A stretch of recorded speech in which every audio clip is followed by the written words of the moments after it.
بسم اللہ الرحمن الرحیم۔ ماں کی گود سے قبر کی دیوار تک زندگی کے ہر پہلو پر نظر ڈال کر دیکھ، اللہ کے سوا کوئی کام نہیں آتا۔ یا اللہ ہم سب کو 5 وقت نماز کا پابند بنا دے۔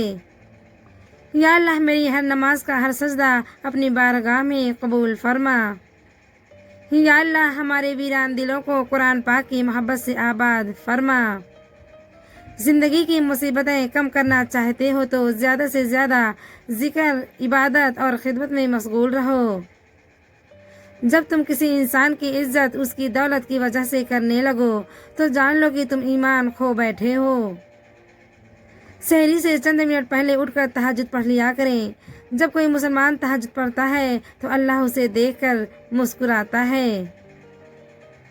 جب مجھے پتا چلا کہ محل کے بستر اور خالی زمین پر سونے والوں کے خواب ایک جیسے اور قبر بھی ایک جیسی ہوتی ہے تو مجھے اللہ کے انصاف پر یقین آ گیا۔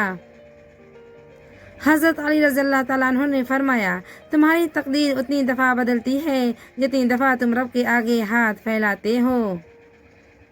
رات کو بغیر نماز کے سونے والوں، کبھی سوچا ہے صبح آنکھ قبر میں کھلی تو کیا کرو گے؟ یا اللہ ہم سب کو 5 وقت کی نماز پڑھنے کی توفیق دے۔